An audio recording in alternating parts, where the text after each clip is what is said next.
Here we go. Ladies and gentlemen, we are live. This is the Dagger Squad, 20 for 20. We in combination with the Pseudo Killers tonight. And I'm asking everybody to pay attention tonight because tonight is the end There we go. of pseudoism. The end of pseudoism and also the end of scientific illiteracy. Let me say it again. The end of pseudoisms and the end of scientific illiteracy. All right. So here we go. We're going to start off tonight by introducing my main dude, Unc West, the pseudo killer, the original pseudo killer from 90 years ago. He doing it for a long time. Check him out. What's up, brother Unc? How are you doing, brother? Why, by the way, let me do it this way. What everybody knows you already, Unc. I don't really need to introduce you, but why did you start the pseudo killers? Because you the really God killer. So obviously pseudo killer. Why did you start that? Well, I was just getting tired, man. Like the thing was starting to get a little old for me. You know what I'm saying? Guys was moving in kind of different directions, and I just wasn't. I got tired of the part about that Africa was perfect shit. Daggone Garfield. Did I do that just now? Is that a cuss word though? Because y'all know your Garfield got us on. Make sure we don't cuss. Keep going, brother. Keep going. No, that's important because I want to respect the platform, but I don't think that's a legitimate cuss word. But anyway, I basically just got tired of the whole. I was starting to feel like it wasn't young enough, and so Vance kind of jumped out there and interviewed me on politically incorrect, and he kind of remotivated me, right? And I was always in contact with Kent. And I don't know what show it was on where I heard Corey and Sheffrin. And I was like, man, so I asked all them guys, man, let's do something together. And we vibed. And so it wasn't a me start. It was like we just came together and we was all on agreement that a lot of the old stuff just needed to be addressed without fear though. And then nobody, I finally got a group of individuals that they didn't believe in no gods, whether they was from Africa, Zimbabwe, or Europe, or anywhere. So that was a real good fit for me, based off of my development as an African. So, we came together. So we came together and it's working well. And the skill set was just basic, brothers and sisters just like to read, no degrees needed.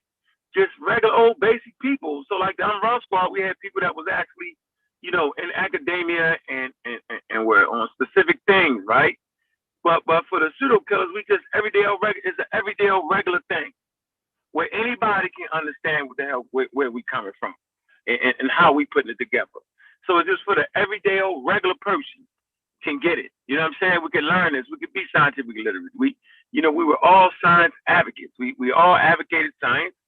And and we was comfortable in not believing, and so it just worked well, man. And me personally, I just want to get better at what I do, kind of changing my gears a little bit. I got all types of pitches, so I'm kind of slowing it down on that end, and just really, we got to realize that once you get interested in science, it spills over to your children, right? And so my children keep me sharp around the house now. They're in college, and it's a good thing, man. So this group is a place where people can just learn, and you don't necessarily have to be degreed up, or you don't necessarily have to write anything. You don't necessarily have to do any of that thing. You have to work on being scientifically literate and love something.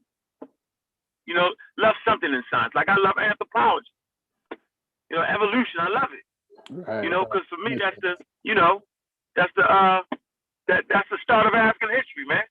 And I appreciate you bringing us on for Black History Month. So and I know what you're doing, and I appreciate it. And I was like, well, why are you bringing on them white boys on Black History Month?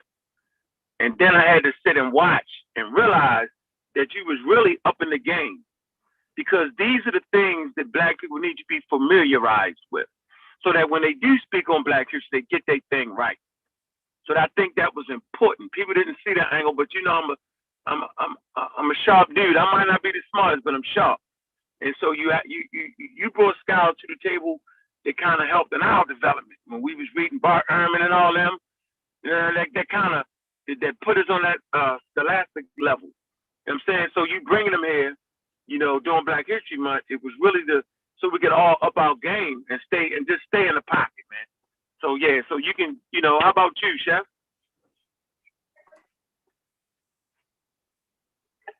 You Oh muted no, out. I totally agree. It's more of a thing where I know for me, I'm more the antagonist when we go live. I ask the questions. Because I think for me, for a long time, I seen the outdatedness and the old guard, far as wise, the Renoko Rashidis and the Dr. Benz and you know what I mean?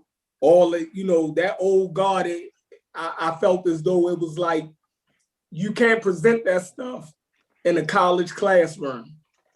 Like it's not even, as much as it makes us feel good, I feel like it was a regurgitation of too much, outdated information and information that could be easily proven to be, to be lacking. A lot of those guys was writing before the internet. I work in the barbershop and I read all of those old works and somebody could just disprove me by going on Google. That's when I knew that a lot of the information that I was reading was outdated. And Garfield, you brought it up the other day when you was talking to Jabari, right? You were saying that his information was outdated, that he was still using Gerald Massey and them, right? And a lot of us who, started reading, they were like some of the first books that we picked up because the guys that we was listening to, right, used to quote Gerald Massey and them, right? John Henry Clark and them, they would always talk about Gerald Massey work. So the moment you start reading, you go to the bookstore, you looking to get those Gerald Massey works. You looking for Kersey Graves, 16 Crucified Saviors. You're looking for all of that information.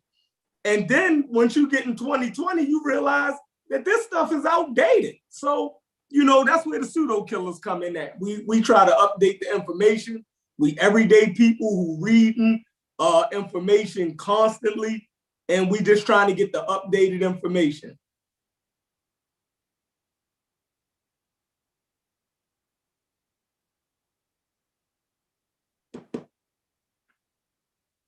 Everybody gone? Let me get Kent. Let me get Kent in here, Sean. Kent, Yo, go ahead, man. Why are you a part of the pseudo killers, brother? Go ahead. Yeah, man. So I say it was a good bit of years ago, man. I have a group that I run out there in South Carolina called the Sankofa Family. We brought lecturers down there from the conscious community, or people that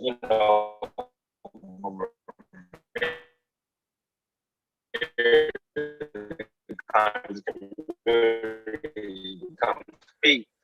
And I've through a homegirl I met up. And I thought they were cool people. I heard a couple of shows and we talked about it. And, we thought about it a little bit. And then I went and researched what he was talking about. I was like, oh, this shit makes sense. I mean, my bad, I ain't even cursed, but I was like, oh, it makes sense.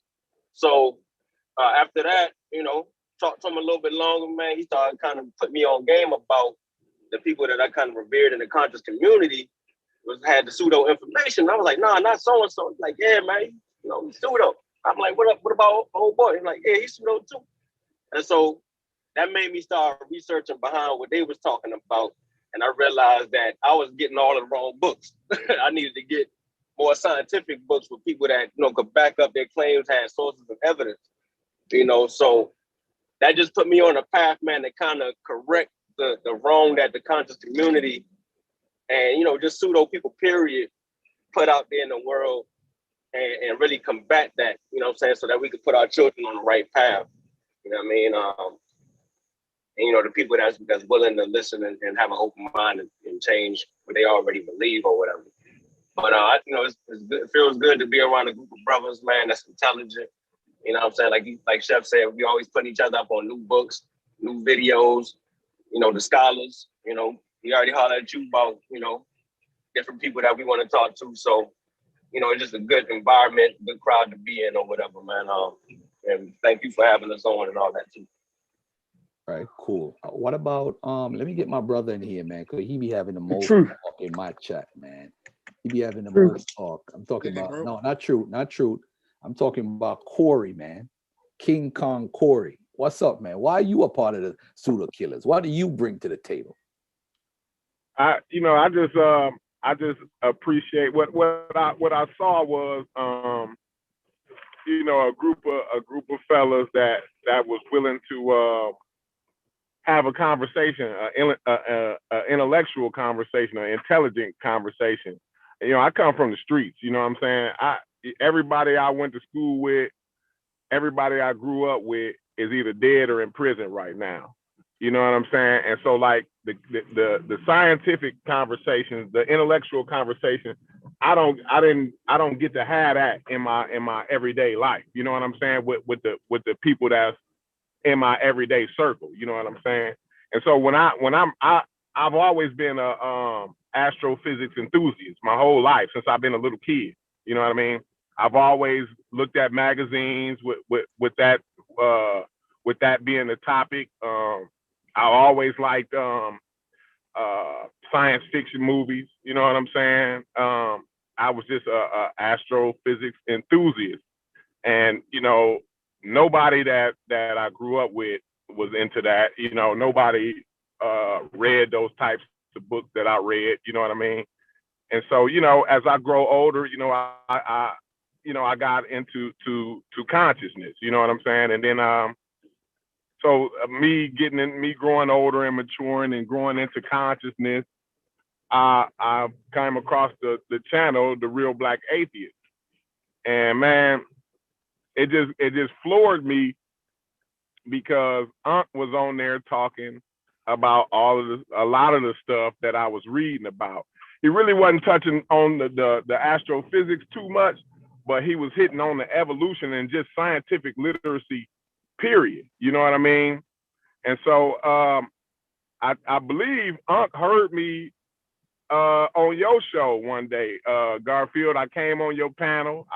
You had never talked to me before. I had never talked to you before, or Unc, or none of that. I just came on your panel. You put the link in there, and you had something. I don't know what the topic was, but the topic, I felt like I needed to say something, and that's how I kind of got the conversating with Unc, and started to meet other people like Sheffrin and Kent and Vance and Sean. You know what I mean? And so eventually, you know, like minds, they come together. You know what I mean? And so, you know, eventually we all decided, you know, man, you know, we need to put together something. We all on the science, and we all appreciate scientific literacy, and we see the importance of it. And so, you know, maybe we should have our own platform where we had those conversations. And, you know, I think that was one of the best things that happened to me in recent years, because I think, you know, with this being Black History, I think what you're doing, Garfield, and what we doing is making history. You know, people will go back into those archives on all of these shows you're doing, the 20 for 20s, even the discussions that we have during the day, usually on your show or whatever. People can go back into those archives and actually get some real pertinent information, some real up-to-date information. And it's good for me. If it makes me feel good, because some 17, 18, 19-year-old may be flicking through YouTube. He may be a science enthusiast, but to him, it's like, man, I never see no young Black men talking about science and scientific literacy. I never see no young black men talking about astrophysics and being just an all around science enthusiast, and so my thing is I just want somebody to be able to go back through those archives and recognize themselves through us. You know what I'm saying? Because what we thrive on and what I try to push is we not no experts. I'm an enthusiast, but I'm not an expert. What I do is I can point you to the experts. You know what I'm saying? I've been reading. I understand all of the key terms in the scientific jargon, so I can put it in words that's understandable for people who ain't that familiar with that jargon, and that will lead them into reading further and getting familiar with it themselves. You know what I'm saying? And so, that's all. And plus, I'm just tired of the misinformation. So that's like the main reason why I'm a part of the Pseudo Killers, because it's a lot of misinformation, and other by me just sitting back and saying, well, that's bad information and I don't like it, I got to do something about it. So doing something about it is putting together these panels, putting together these conversations, and taking the time out, to have them. Hey, Truth Ministries, what's up, brother? Why are you a part of the Pseudo Killers, man? Tell us, man. Tell the truth, bro. So Tell the truth, basically because of y'all. I gotta be honest, totally honest. It's because of y'all. Y'all used to call me pseudo so much, right? Because y'all already know I was into the African spiritual traditions. You feel me? Real heavy. Metaphysics, all that. I had that down to a T. You see what I'm saying? But it took y'all to actually call me, when y'all called me pseudo, it forced me to actually get into the books. You see what I'm saying? To find the correct information. You see what I'm saying? Just to be able to beat y'all in debates. So by me studying, I learned certain things. Y'all didn't have to bust my head. You see what I'm saying? Because by me reading the actual information, I learned for myself that I was wrong. Like, oh shit, these niggas was right. Like, oh shit. You see what I'm saying? So once that started to happen, then next thing you know, you got people talking about 5G and paint your walls with lead paint. So that off the muscle took me like, nah, we about to kill our people. We leading our people in the wrong direction. And me, I'm one of them people that's always boots on the ground. You see what I'm saying? For Baltimore anyway. You see what I'm saying? I see myself as a person that's here to protect my people. And when people are putting out false information that can get us killed, this whole pandemic pretty much like separated everything for me. You see what I'm saying? Because people really showed their true colors. People really showed who you should follow or just and actually just follow for entertainment, and who you should follow for real correct information. Because real correct information can save your life. You see what I'm saying?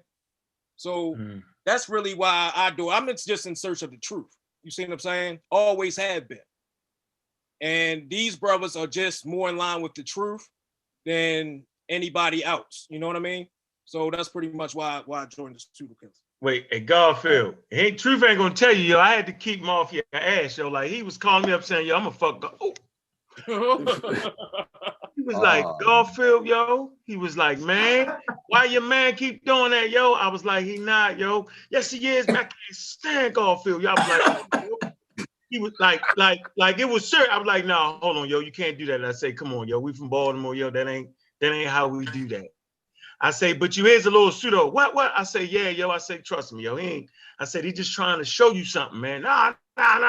And so, me and you went back and forth, but it wasn't a normal back and forth because I realized you were sending me certain sources. You were sending me high level pseudo sources, right? Y'all might think that's funny, but they was high level. They wasn't the young pharaoh. It wasn't that. It was that next level, right? I'm like, no, yo. I say this information is not that, but I see the brother, I see you like to read. I say, so what we're going to do is we're going to talk to each other maybe once a week or once a month, and we're going to fight it out.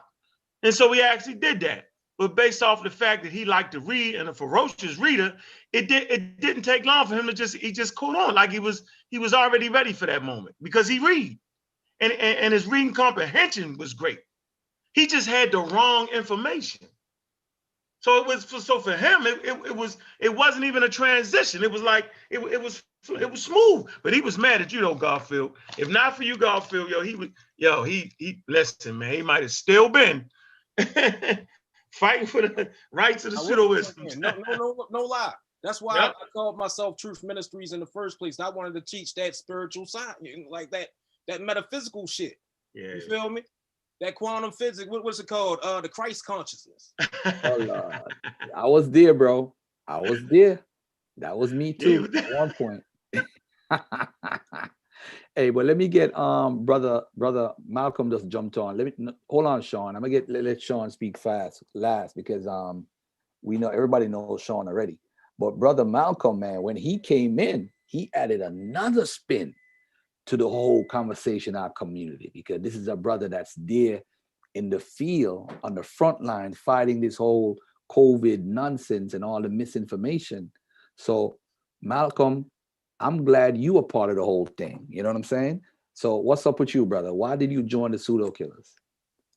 Man, peace to everybody on the panel. Peace to yourself, Garfield, and peace to the chat. I'm gonna first, give thanks where thanks is due, and that's definitely to Garfield, because you was actually one of the first platforms I got to kind of come on a regular basis, and I kind of think that's where I started to link up with Unc now. And so once Unc and them started opening the panel up to me, man, and we started chopping it up, and me going back and forth with Sean on building, man, they just opened, they was open arms, man. It was like, hey, you know what I'm saying, welcome to the team. And ever since then, I've been rocking, man. So that's pretty much why I came in, man. It's hard to find groups of objective scientific minds in the African-American community in modern times. I'm not saying it never existed, but to the degree that these brothers be going in, like I'm in the field and learn something from these guys who are, if I'm not mistaken, not in the field. You know what I mean? So I guess to piggyback on what you're saying, yeah, I am kind of frontline in the field. Paramedic, EMS lieutenant with the fire department down here in Memphis. Also a former registered ICU nurse. I'm still a nurse. I'm not currently working in the hospital. I'm working as a first responder supervisor. So helping with these vaccine sites. I assisted with the COVID testing sites, seeing this stuff firsthand, seeing these families coming through with all these stories about how they lost a daughter. One man that lost his wife, he lost his daughter, was losing his other daughter, and then tested positive. Like I knew them. It just wasn't time to bumping shoulders with people who had misinformation. And the only reason I need to cross paths with those individuals was to correct them. And so watching these guys do that on a daily basis, I mean, relentless with it. It's hard to find it. And so I was like, oh yeah, this is it right here.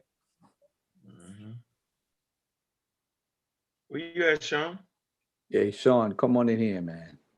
And by the way, I noticed you taking everybody that appears on my show all of a sudden they end up with a student. I'm gonna let that one slide, family. I'm not gonna bring that one up, but I see what's going on.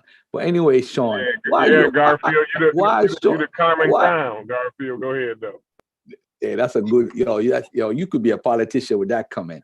But let's bring Sean up in here, man, because he on everybody's team. You don't want to let me come on and act up, yo. You don't want to let me come on and act up and don't put me off and all that. So what? I appreciate you, Garfield. People don't know this, man, but we've been rocking for many moons, yo. And we went through a lot of adversity, yo. People don't know that, man, and your loyalty. So I'm always looking for people that's loyal and respectful. You know what I'm saying? And you always been that. And so I always told you, I say, Garfield, listen, you gotta build your channel up, yo. I said, you gotta build your channel up. I said, because if my channels get taken or something like that, where we gonna go at? You remember that, right? And you're right. And you built, and you built that channel. So based off you building your channel to the level it's built to, I ain't gotta go nowhere else. If I really need to get something thumping for real, I come to you. And when it was time for me to rebuild, you know what I'm saying, what I had, like the Pseudo Killers and all that, man, it was easy because I just drew the crowd from there. And so, man, it's a hell of a system. But go ahead, Sean, though, man. because we ready to start beating them up. That's what we're gonna do. We ain't letting nobody off the hook. Y'all think we're gonna let them off the hook? We ain't. It's just not getting off the hook. What's up, Sean? What up, everybody? Peace to everybody in the chat. Y'all all know me as the infamous troublemaker. That'll be I. You know what I mean? I gotta keep it live, piss people off. I mean, I do it in good spirits, but appreciate being on the panel. I always mess with Garfield. And you know, I just stay busy working with projects and everything, man. So shout out to Kofi Pie Research Team, the Mossy, the Egg Squad, Amara Squad, you know, Pseudo Killers. We all here. Everybody in the building, people in the chat. You know what I'm saying? We're gonna keep rocking it out because we all searching for truth. So we gotta have somebody kind of stir it up a little bit. Yeah, that's real. Hey, Sean, don't forget, man, you got a pseudo debate coming up. Yeah, it is that. It's Tonight, labeled right? as, huh? Yeah, It's tonight, right? Hey, let me ask you guys this an honest question, right? No, hold on, man. I want to make sure that people get there tonight because this is important. No. I wanted to get the I was going to inbox you for the flyer, but if you want to announce it, go ahead and announce it, bro. Oh yeah, so I dropped the link in the chat. It's tonight. We will be having a discussion with Brother Keedy. I think he goes by the name of Chief Keedy. Sheffer might be sneezing because he knows he knows wow. You know who Keedy is, and unfortunately, you know, we are going to revisit that whole discussion. We'll kind of pick up where I kind of left off with him, I guess. And it's gonna be, we're gonna get like, you know what I'm saying? It's gonna be like 3 rounds or whatever discussion. We both got questions for each round, and we just want to make a strong argument for or against for the people, and kind of let the people decide on what they should do. So I sent the picture, Garfield, and it's gonna be fun, man. I think it's gonna be a learning experience. Maybe he learned some things he didn't know before. Maybe we learned some things that we didn't know before. What time is it, bro? What time is that show? 8 p.m. Eastern. All right. So right after they get off of here, they could just go over there. That's all. Let me get to something real quickly before I forget. When you guys say pseudos, right? What's some of the information that you guys heard that you would consider pseudos, and is pseudo information dangerous? So anybody could go. False. Look at the word pseudo. The word pseudo means false. Pseudoscience, right, is really false science that looks like science. It looks like science, but it's not. It appears to be science, but it's not. So when we call you a pseudoscientist, that means you kicking the scientific literature and all that, and it looks like science, but it's not. And when you just say pseudo, you mean that it's false. And so a lot of information that we've been grown up on is real, is false. And sometimes, like I said, like they came before Columbus, their work. Some of the brothers would say retire it. And I was like, no, it's a good read. And you know, and I think I was getting cut off yesterday. The point I was trying to make is that the brother that wrote the book, Ivan, he's an anthropologist. He had his doctorate degree in anthropology. And so today he wouldn't agree with all that stuff in his book. He would have wrote another book and would have upgraded it based off of what he had. And so like Dr. Ben, I mean, you had to go to the actual museum. We can go virtual and get to the museum, the Louvre in France, the British Museum across the Great Pond, right? We don't gotta go. They would have to go all the way over there. They had to go to the microfilm. So I never expected them to have what we had. So for me, you know, I don't call the elders. I don't call them elders. Now, if you still living and you're an elder and you still talking that talk, then you're a pseudo because you're supposed to upgrade your information and you're not paying attention to the next generation. But those brothers is not here to defend it. I don't call them. I just said that you only know what you know. And so brothers will come back and look at some of our work and say, yo, they was just wrong. So I don't call people who got a doctorate degree in anthropology Pseudo, I looked at the work, right? I just think it just was wrong.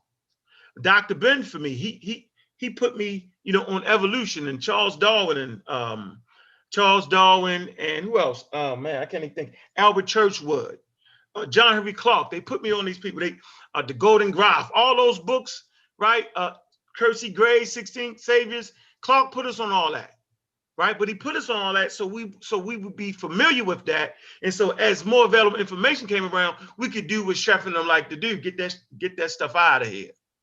But you don't know to get it out of here unless you read it. You know what I'm saying? So, I mean, this what I really want to say. Yeah. That's my point right here. Let me say what it is. It's a daggone shame, right? And Pastor Bennett, man, I appreciate your conversation earlier. But let me tell you the game you played, which is this essential problem in our community. Just because a person is Black doesn't mean they right?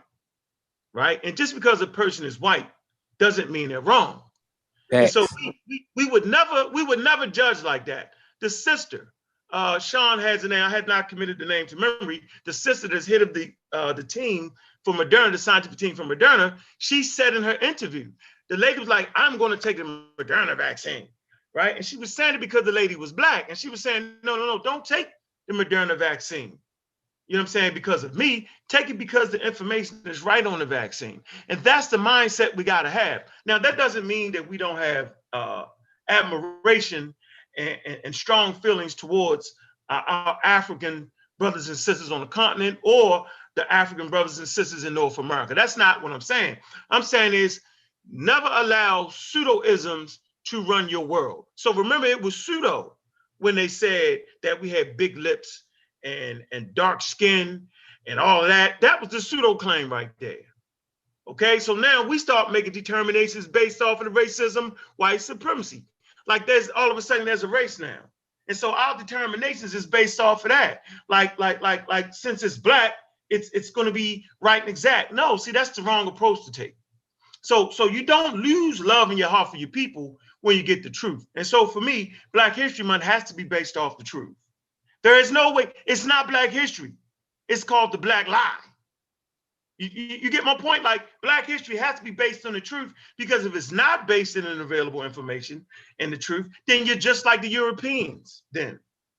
You know what I'm saying? They left your story out because it wasn't their job. But if you tell the truth during Black History Month, then it makes sense. Like I would never allow Runika Rushidi, you know what I'm saying? Although I like Runika Rushidi, I respect him as a man. But as a scholar, it's just garbage at this point. Like everybody running around here ain't Black. And to say that, oh, you disrespectful, and that's the game they play. So you're disrespectful if you're saying, Elder, that's just wrong. That's not disrespectful. That's showing how much I love Runika Rushidi. That's how much I appreciate him going around the world trying to get our story. To walk up to him with real information and say, look, you're wrong because of this, this, this, and this. Now we understand biological evolution. We understand how living organisms transform in different environments based off of this, this, this, this, and this, this, and this. That's not being disrespectful. It's disrespectful not to tell him. It's disrespectful not to read a Dr. Ben's work and see where he's clearly wrong and not bring it up. That's disrespectful. To read a Cheikh Anta Diop Jope's work, right? And see some of the mistakes and not bring it up to the next generation. That's not only disrespectful to him, that's disrespectful to the next generation. And so we come out of respect and honor. It's disrespectful to allow, right, the Nation of Islam in the middle of a pandemic, right, to run around with pamphlets and give them out to our community based off of the high death rates in our community. That would be disrespectful on my part, okay? It's disrespectful. Pastor Bennett came on here and did a beautiful lecture on how much real work the church did for Black people. Like they wasn't doing the work for Christians. They was doing it for Black people. So it's disrespectful to act like because they was Christians, they didn't do that. And then it's extra disrespectful to act like that what they did, right, the Nation of Islam was doing. No, the Nation of Islam was doing for the Nation of Islam. But even that's okay. But it's disrespectful to line them two together and say, yo, they did the same thing. They didn't. Their thing was for the Nation of Islam. And in the Nation of Islam, there are brothers that they have helped. We agree to that. But the level of commitment to Black people is different. They had a level of commitment to brothers and sisters being in the Nation of Islam, which, you know what I'm saying, helped Black people that was in the Nation of Islam. And by chance, certain other things, you know what I'm saying, we might have benefited off of. But that Christian church, Martin and the boys, now, man, whatever they did, a Muslim can get on any bus. A Muslim can go anywhere he want to go in North America now. An atheist can sit on a bus, get a business, eat what he want to eat, take his woman out where he want to. A Christian can do the same thing. A Jew, the black Jews stand on the corner, benefit off of Martin and them, right? And my closing statement is, but all those brothers and sisters I just talked about, it wasn't the Christianity. That's a mistake. It was what was in their heart for survivability in North America. They would have did it if they was Muslims. They would have did it if they was Christians. They would have did it if they was Jews. If they was Hare Krishnas, they would have did the same daggone thing because that's what they was built on. They was fighting against oppression. So, you know what I'm saying? We appreciate the Black church and all they've done. But at this point, they got to get out of the way. And I mean, get out of the way, meaning when they start to conflict with scientific proofs and evidence, then it's a problem. The same with the Catholic Church. The Catholic Church was the only game in town. The Christian church was basically the only game in town. There was no other thing to be like, what else would you, there wasn't this type of discussion. So what else was you gonna do? You was gonna be in the church. That's not a knock, that's a reality. It's not a knock on the Catholic Church, that's a reality. There was no, after the Roman Empire fell, the only institution with money, especially to invest in slaves, was the Catholic Church. But the only people with money to invest in scientific invention was the Catholic Church. We appreciate the Catholic Church, but get out of our way. We appreciate the Black church, but please allow us to teach the babies about science and technology and evolution in the cosmos. Just allow us that, please. So that's all I want to say. I just want to get it cracking real easy, like, so that y'all can kind of understand why we here, right? We here to be diversified in our understanding of our world, right? And to understand our world is to understand why it is that we are African. And to understand why we are African is to understand where we at and why we at, right? And if we understand why we here, and then we know why we here, then we know where the hell we going. But if you have the lie and you promote that lie during one of the most essential months in our being, then that's a problem for me. All right. Hey, let me ask Kent a question. Yeah, So, man. Kent, so you feel the NOI in your heart never is more self-centered than more globally for Black people? Yeah, I do feel like everything they do is to get you to come and join them. I've never been in that, you know what I'm saying? So I'm not going to say I know everything, like I'm 100% sure on that. But based off of what I've experienced, you know, I don't see them really do anything outside of what has to do with the NOI or them trying to get you to join membership. Hey, man, ask Malcolm that same question, because, you know, he was NOI. Hey, what's going on? Hey, you know, so let's take a look at some of the we're gonna come back to the NOI in a second, but let's take a look at some of the stuff that's being taught in our communities. All right. I'm gonna throw some names out. Sarah Sutton Seti. What comes to mind when you hear Seti's name? And that's for everybody on the panel. Can I get Yeah, let him get it. At one point, go ahead. Who's gonna get it? True. Go ahead, True. Go ahead. Hey, yo, so it's a lot of stuff going on. So this summer, like I said earlier, really exposed everybody. The whole Black community was infiltrated by white supremacy. Flat out. Now, they infiltrated us during the Black Lives Matter movement, and they infiltrated us right here online. Anybody that was pushing that deep state nonsense, that was coming straight from a group called QAnon, which is a white supremacist group that is putting out misinformation. They created the whole pandemic. They created that. It was a whole scam for them to make money. They are making money off of y'all being ignorant. Now, with the Black Lives Matter movement, you had all those white people that you seen dressed in all black that was breaking the glass, setting people up. They were the Boogaloo Boys. The Boogaloo Boys had a whole plan. They sitting in jail right now. They killed 2 officers in California and try to pin it on the Black Lives Matter people. That's when Trump came on the news talking about, yeah, they killing police and they're a violent movement and all that. The things are serious at certain point in times. It's a time to discuss beliefs, and then there's a time to know shit. Oh, excuse my language, but it's a time to know things. We can't sit here and keep on being illiterate to science. People really believe 5G was the coronavirus, which probably got a lot of people infected, which got a lot of people killed early on. You know what I mean? And we gotta stop that. That's what it's really about. It's about understanding what's really going on in this world and leaving all that nonsense to the side. You know what I mean? 'Cause we gotta stop. You got really people out here like Young Pharaoh that was really, I'm gonna call his name out. Young Pharaoh that was really out here pushing that white supremacist nonsense, which leads me to believe that he was getting paid by. That's what I have no other avenue to turn to. I watched the guy's video. I watched him say we should team up with white supremacists. I watched that video. We are being easily influenced by nuts. And we're just letting them do it. I watched the video earlier that somebody posted in the back chat that somebody really came on and was teaching a whole bunch of old information about nanoparticles, like they knew what they was talking about. I'm gonna call his name out too, your boy Polite. It's total nonsense. If y'all really gonna be out here teaching the people, teach the people. Because the incorrect information is really getting people killed, especially about the vaccines right now. It's going to get people hurt. People are really losing their lives right now. I don't know why people think it's a game. If you care about Black lives, it's Black History Month. If you care about Black lives, you should get the correct information. You should want the correct information. You should give it to your people. And it's just that simple.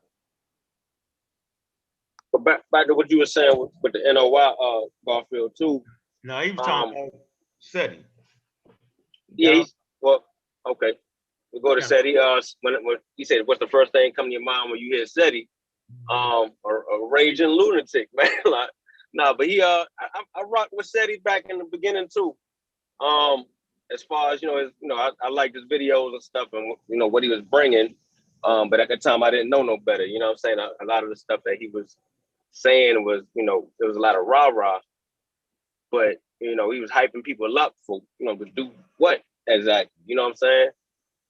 So, when I saw him link up with Pharaoh, I just kind of felt like, man, he just kind of went left, and I kind of stopped even paying attention to him after that. You mean Sarah Stupid SETI? Yeah, Sarah Stupid SETI. Yeah, Sarah Stupid SETI, yeah. Yeah, I was a huge fan of SETI's, man. Man, a very huge fan. Like SETI, I mean, other than Unc, SETI, excuse me, he really introduced me to the conscious community per se.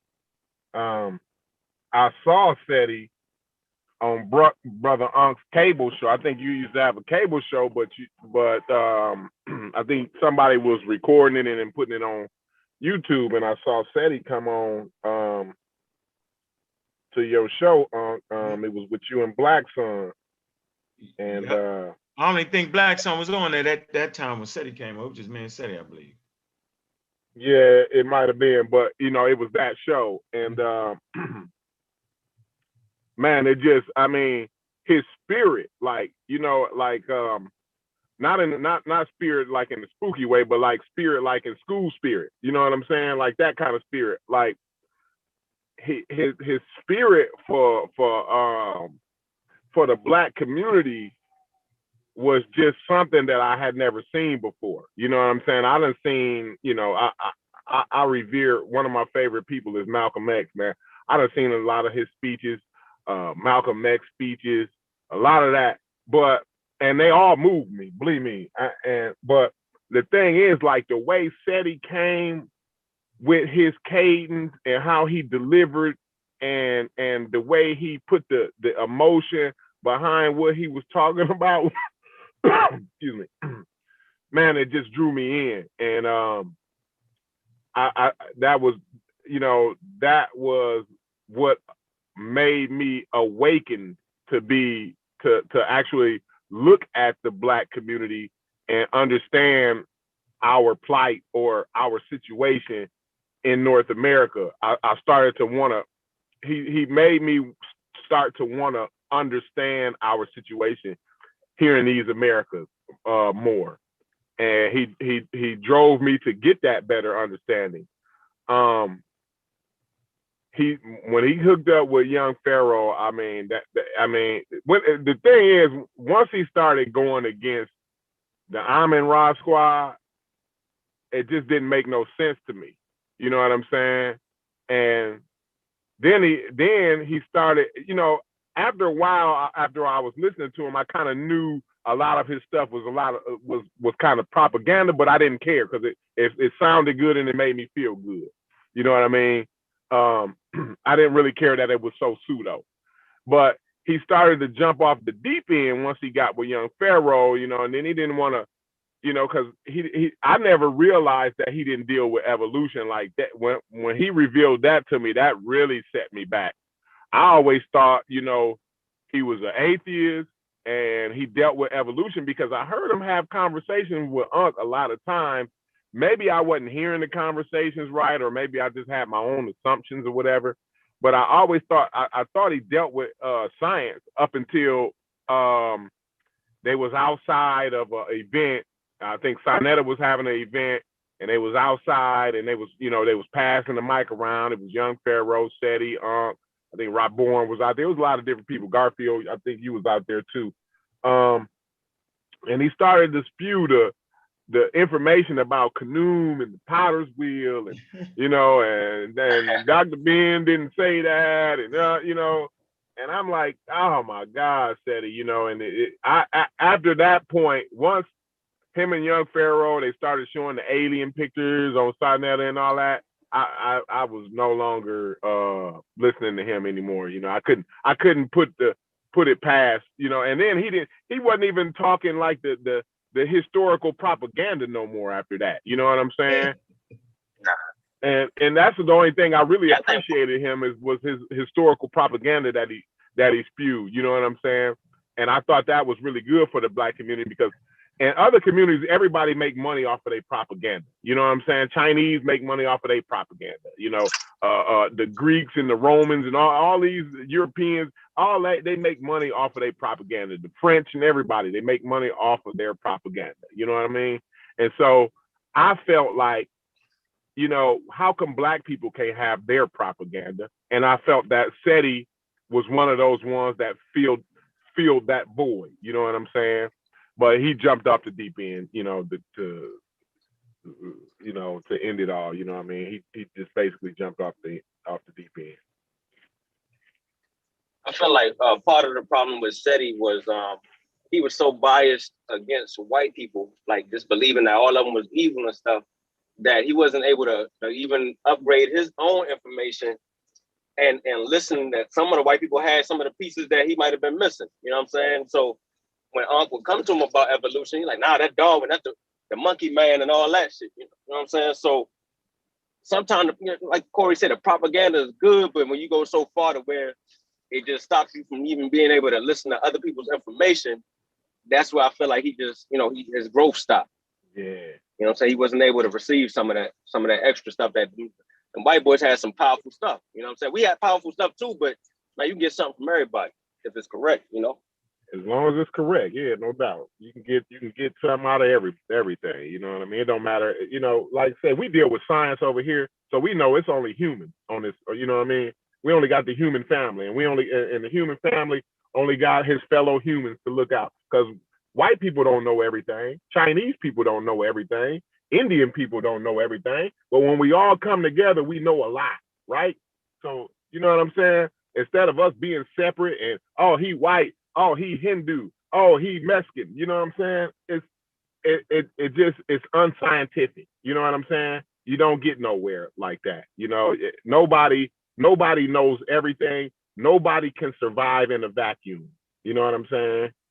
So, you know, the more you spread your wings, the more you diversify your thoughts, and your surroundings, the more you'll grow and the more you'll know. That's a great point. So Seti and Pharaoh is two different animals. So, you know, me and Seti used to run together, you know, and it was always, I think his attitude is what really got him at the end of the day. Like, he always got to be the man, right? Now, I don't have a problem with somebody else being a man. Now, I think that everybody deserves a shot at the daggone throne. And so, you know, I was happy with just, you know, fighting the battles. And if you feel like you're the man, then you the man. Shit, and they think you the man and you the man. And that's good. But it's always about the information. And you got to be willing to have that scientific mind that when faced with more available information, you got to be able to change it. And I think for him, he took the shortcuts. And when you take the shortcuts, then you're not going to be able to change your mind when more available information comes. So I was appalled when I realized he hadn't even read Dr. Ben's book. So, you know, for me, that was like, I can't, you know what I mean? That was the dividing point right there. That's when I realized, dog, I can't help defend the fraud. Yo, you frauding right now. You know, for me, I was like, you frauding right now. And then when he said, well, Dr. Ben just told us about the white man evolution, so weird. No, like, then that just was stupid. Then I was like, dog, so this whole time you just thought I was a stupid dude. Like, I'm a stupid ninja. No, I appreciated your message. I never was following you because I always felt my own right I was a leader. So he always needed somebody to follow him. And then when the cracks came, like, he would always throw shots.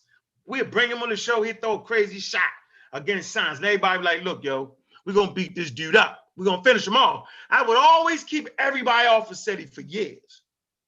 Like, from Asar, from Sean, from, we even Smash Rockwell's took him out. We went out, we did a lecture together in California.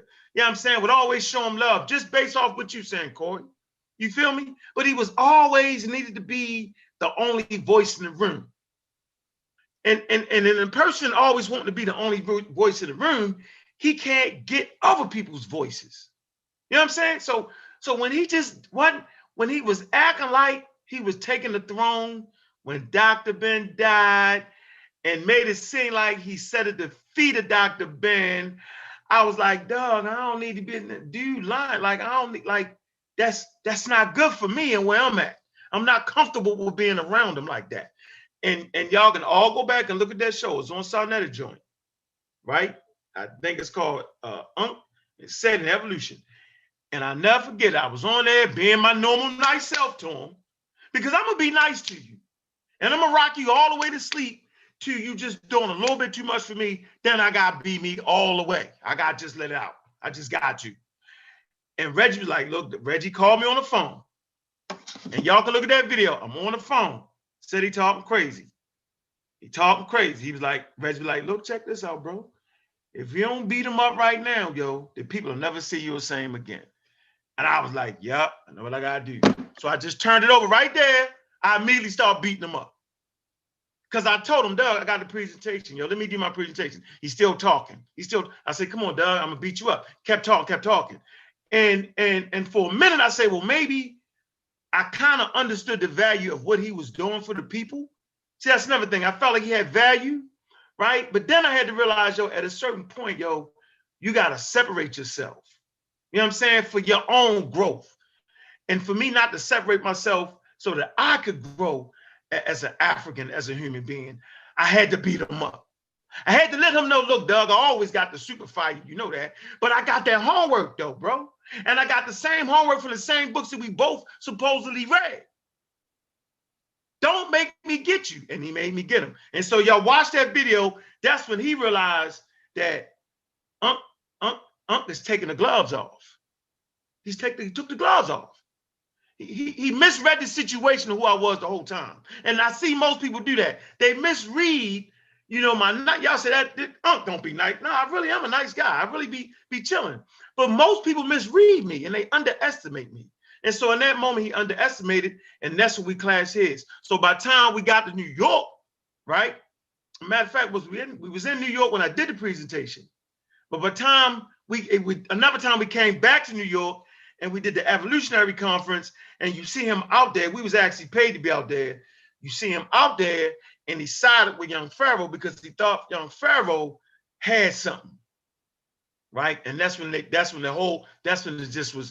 SETI legacy changed. It just changed. I mean, you can't.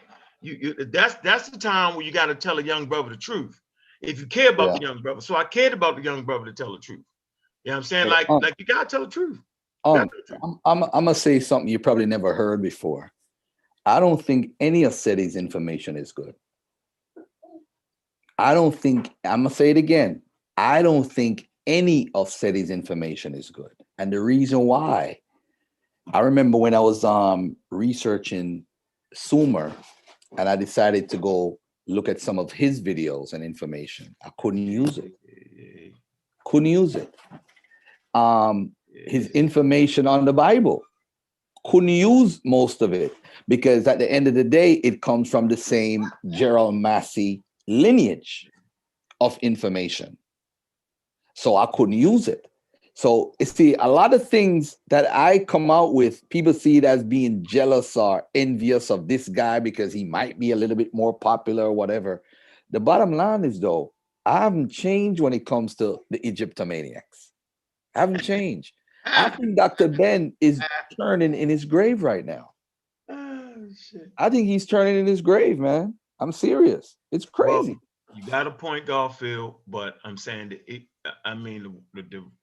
the Gerald Masseys and all that was initial reading. And I think Chef said that it was our first stage in. And you're right. Once you put the whole microscope on it, you realize that it wasn't the level. It was the level for what we had. It definitely wasn't the level. And it wasn't Raw Squad quality work.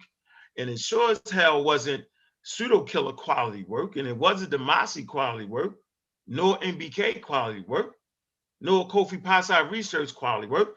But it was an introductory. It was an okay introduction. It wasn't something you could stand up there. And I'll never forget the time. It was called 16 Blades. Right? And all of y'all who know will just know what I'm talking about. 16 Blades came out and beat the brakes off of Aswad crazy. And everybody know I love Aswad, right? I mean, he's a cool dude, man. I like. Was it on a YouTube video? Yeah, it was 16 about Blades. Yeah. 16 Blades. 16 Blades, bro. I'll never forget it. And he was talking about how the Noah Ark flood didn't come off the walls. And he was talking about how the virgin birth, and he broke completely down Kersey Gray's 16 crucified saviors. I was like, man. And I was thinking, should I get in and help? Should the squad jump in? Right? Said he was like, nah, I got it. I was like, I hope you got it.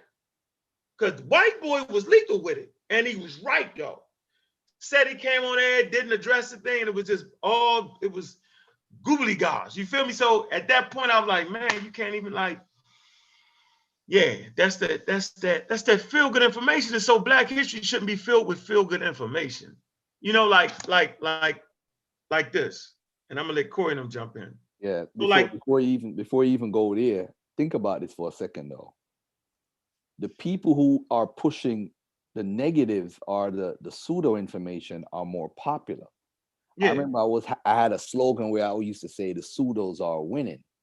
And the reason why they're winning is because it's like a Christian trying to come out of Christianity. It's hard for you to break that spell. And the thing is, most of the people that's in that foolishness comes out of Christianity. So they already had a history of some misinformation to a certain extent. Yeah. So now, ladies and gentlemen, guess what happened? They leave Christianity, run to Kemet, and they still Christians subconsciously. So when the information comes in, they try to identify it by using Christianity as a litmus test, as the prototype for religions. So now you get Egyptomaniacs like Jabari, and you get your others that's out there, the Ray Hagans and so forth. But shout out to Ray Hagan because he helped me along the way, and shout out to Astro Kwesi. But the new age people like Jabari and said it to an extent, and Young Fire took it to a whole nother level. But go ahead, guys. I don't want to hog the mic. I don't know how you guys feel about all this stuff. Yeah, I don't want to keep talking more because Wishman about to make me cuss him out in the chat room, but I ain't gonna do it. I'm gonna give you a break, Tony Laney. I'm gonna give you a break on that, bro. Because normally I said give out the link and get on here and catch it, but we all good right here. So it's a point I want to make. It's a point I want to make. Lewis Latimer, right? All we ever heard was he invented the light. He invented the light bulb. You know, he did not invent the light bulb. Okay. And the misuse of what he did is horrible to his legacy. And I think that's important, right? There were things he did. He did stuff like the bathrooms on the trains, right? He made them better, right? He wrote quote unquote, what I want to say, he wrote like patents. So he was actually hired by law firms to write patents. He actually translated communications from Germany and French. So that means the brother had to know German and French for Edison. He made the light bulb better. He used the carbon filament. He encased the filament. He taught a whole class on how to make the whole light bulb. So I'm saying, so just saying he invented the light bulb is a lie, right? And it does no justice to who he really was. You know what I'm saying? He was great. He not only was he great, he was self-taught. I mean, you know what I'm saying? Like, so if you just want to play the game, he invented the light bulb, you missed the brother, you kill his whole legacy. He had about 10 patents. I mean, you know what I'm saying? Like you kill a brother's legacy with trying to make him something that he wasn't. And I think we do him a grave injustice. You know what I'm saying? For you know, like this dude was an expert draftsman. You know what I'm saying? Like, we never hear these things about the brother. All we hear is he invented the light bulb. But further study, that's just some secondary thing to make the light bulb. The refrigerator, he did the precursor to the daggone refrigerator. He actually had a patent on that. Let me see. What's the name of it? I think it was called, hold on. Let me show you what he did. Watch this. All right, right here. Okay, electric lamp. He got a patent on electric lamp.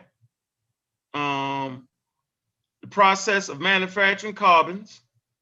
Hold on. Yeah, here you go.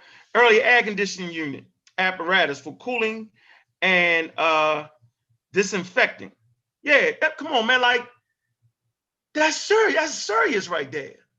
And so to get our kids stuck on he invented a light bulb, which he did not, you know what I'm saying? He was part of a team of scientists, you know, working on a project. You know what I'm saying? Edison, I believe, was like the lead on that program. He also belonged to, they call it Edison's 100. I think that's the name of it. No, Edison's Pioneers. Right, he had some of the best people that worked in this company before, and he got the best 100 out of them, and they worked together. So this is the only black man on that team. So I'm saying what he did was hard work. So when I tell my kids about what the life of Edison and what he did, they got to know it was hard. He was self-taught. So when you self-taught yourself, you actually got to read the real documentation, like the stuff we be reading, like the journals and all that. You got to read the real information. You can't just make it up as you go. And so he brings a whole new light, autodidactic. You know what I'm saying? They call him autodidact. That's what he would have been. That's what they call people who are self-taught. And a lot of things that you see a lot of Europeans do, they were self-taught. You know what I'm saying? So I'm just saying, just as life in general, when you just breeze over the story, you know what I'm saying, you start to say, man, it's not even about the light bulb. It's the fact that he took the light bulb and made it what it is today. That's the point. That's the greatness. And the fact that he did so many other things on top of that and had such a diversity in what he could do. Law firms are actually hiring this man to write up the patents. Like, that's greatness. That's what Black history is supposed to be about. It's supposed to be about the truth. Go ahead, Corey, somebody. Just go ahead. I just wanted to kind of slide that in there. Yeah, no doubt. I mean, and the point that you and Garfield was making, like, you gotta have the right information. You know what I'm saying? And that's for, you know, when you having a conversation with people from other cultures. You know what I'm saying? you don't want to be looking stupid. You know what I'm saying? You coming with pseudo information that just make us look crazy. You know what I'm saying? Like, you got to be up on the up to date science. You have to be, if you're gonna be having those conversations, you at least even if you want to keep your pseudo thoughts, just read the papers so that you have an understanding of what said subject is actually talking about. You know what I'm saying? So you don't sound stupid when people come in and having a conversation with you from within this community or from outside. Because like other communities, you think that white people don't tune in to Garfield. You know what I'm saying? And listen to where the black community is at, where our mind at. You know what I'm saying? I tune into white shows, I tune into white podcasts, and I'm seeing what their conversation is about and where they at, and as far as their intelligence and they understanding of how things actually work in reality. You know what I mean? It's a little bit different. You know what I mean? And what the Pseudo Killers is saying with the Mossy clan, you know what I'm saying? What MBK saying, what the Amin Ra is saying is, we got to step our game up. You know what I'm saying? This is 2020. You know what I mean? These folks just landed a they third probe on Mars, and this probe is a bad boy. This probe do everything. You name it, this probe do it. And here we is, you know what I'm saying? Here we is, dealing with pseudoism. You know what I'm saying? We telling our community that 5G is giving us the coronavirus. You know what I'm saying? It's like it's our where we at, and then where they at, where other communities is at. And I'm not saying they don't got pseudoisms in their community. What I'm saying is it ain't that many of us. So we can't afford 10 of us to be pseudo. We really can't. And it's millions. You know what I mean? And it's crazy, man. Like, but this is the point why I come on here. This is why I had these conversations, because I want this out in the ether. I want these conversations to be out in the ether. I want to get our conversations to be upgraded a little bit in this community. You know what I mean? We got to start having different conversations. When you compare where their conversations is at and where our conversations is at. I'm not saying that we don't have black astronomers and astrophysicists that's a part of this these new feats that they achieving in the scientific field. It's a lot of us. It's a lot of black people. You know what I mean? My avatar. You know what I'm saying? That's Ronald McNear. You know what I mean? The second black man in space. And he died, but he died because he was on the rocket ship and it exploded. In 1986. But we, like I said, we got black people doing great things. You know what I mean? But we got to recognize that, for actually what they do. You know what I mean? Like Unc said, we can't be saying, this man, invented the light bulb when he did do great things. You know what I'm saying? So we got to recognize what great things black people actually did. You know what I mean? Yeah. Somebody want to comment on that? Yeah, and to Corey's point, right? So, like you say, we want to be up to date. We want to, have our kids learning the futuristic stuff, and learning things about space and all of that. People landing stuff on Mars, they planning out missions, 10, 20 years out from now. Unc was saying in the conversation earlier, we want our kids to be able to get them jobs.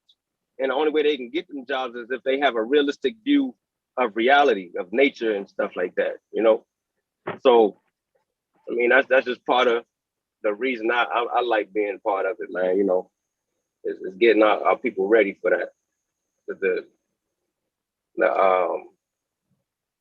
So the conspiracy theories is running rampant. You know what I'm saying? No, you're right about that, man. You want to add something, Truth? Sean? Sean probably studying up, getting ready for that beating. So I think sometimes people just misread the whole situation on what we really doing. And like the people before us couldn't have did a good job when you start to actually think that science is some type of white person thing. Science is a human endeavor. And we talk about the quote unquote where we get the scientific method from. You can go to any encyclopedia of worth and it'll tell you that the scientific method is on such and such papyrus. You feel me? And you can look here for this, right? You write in Africa, and any scientist of worth will tell you that, yo, I got this from this person. Science and technology is predicated predicated using the building blocks. Like we built on this and this, we add two. Like no one can jump from just dive into the space age. That doesn't happen. You know, you don't get to space without a rocket, right? You need a rocket to get to space, but you need an arrow, you need a rock. Before you can form an arrow, you know what I'm saying? You need a rock and shape it. Before you can have an axe, you need to throw a stick on it. You need a spear. You need to cut the spear down, and you need to make it a projectile, not by humans, but using an object that will project the arrow. You know the bow. The bow itself becomes a rocket fuel, right? And you know, and the arrow is actually the rocket. And so man starts to see that he can make something go without just throwing it with his own hand. That if I can definitely shoot this bow, this arrow farther than I can throw it, right? So now you see that you don't have to be the power behind a projectile, but you invent a machine or a mechanism that can propel it. See what I'm saying? So you do not get the space, you do not get the rocket without the bow and arrow. You do not get the bow and arrow without that rock that man shaped early on. Like it all goes together. There is no diving out of the middle of nowhere. You know, religion, and this ain't the bash of religion joint. It's simply saying that religion is very easy and it makes it easy for us. We have seemed to have taken religion a little different. We like in the infancy of it. If that makes some sense, like, you know, like when Shaka came into power, he said, bring all your medicine men or priests. And he chopped all their head off. And he said, you know, they God should have saved them.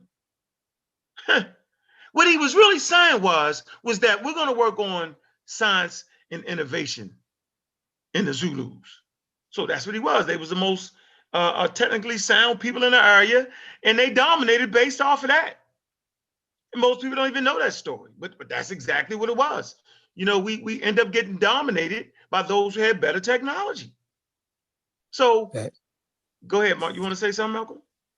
No, I'm saying it's facts, man. He who dominates the technology will dominate civilization. So we asking ourselves right now, like, is it a bad thing during Black History Month, during a pandemic, to actually make proper statements towards an organization that we all trusted for the last 90 years? You damn right it's proper. And maybe it's the way I say it, right? That's not a knock on the brothers at all, okay? Because I grew up with some of the brothers in the nation. I didn't even know it. And they called my phone and they was like, you know, I know who you are, man. We grew up together. I know what type of dude you are. You're a cool dude, but look, man, you remember how I was? Now look at me now. So I gotta respect that. I gotta respect the brothers, right? Because I know how you was when we grew up. I know what you got off into, right? And I know how you changed your life, you know what I'm saying? But then I know how I changed my life, and it wasn't because of the nation, right? It was because I decided to make a change. So we need to understand this right now. You can go to rehabs, you can go to Nation of Islam, you can go to Nuwapianism, you can go anywhere you want to go. You can go to self-help groups and all that. But we need to realize that at the end of the day, we are the center of our universe, that we have to gain some type of control.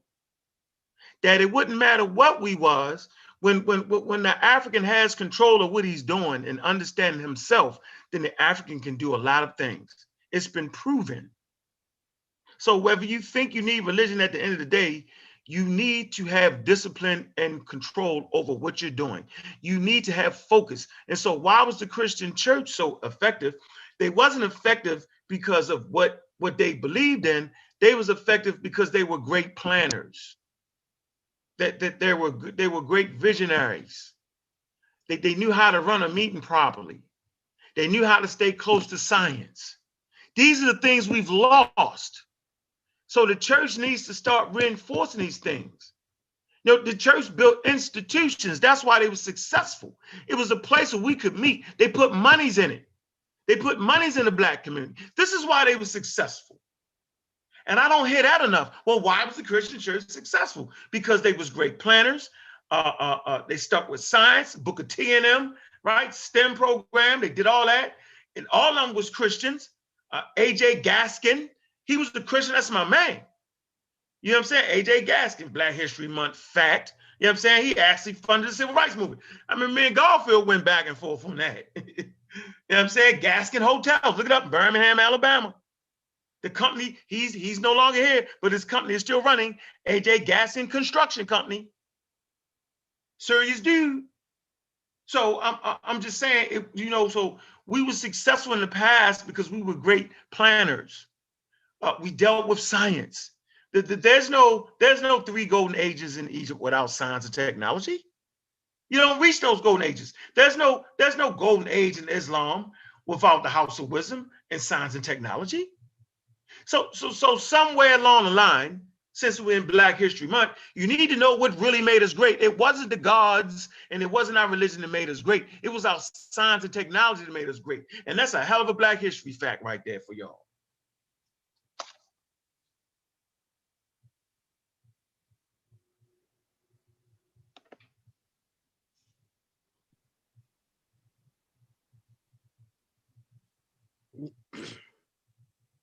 Oh, you know I can keep rocking.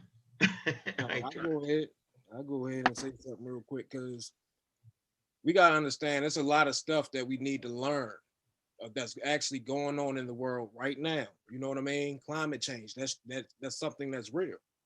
You know what I mean? The earth is really heating up, and it's partly because of human involvement, but it's also because of the natural spin of the earth. You know what I mean? So we got to understand that what's going to happen with in the future, what we need to start planning for our people in the future. You know what I mean? With that, and it's like 5 different viruses, right?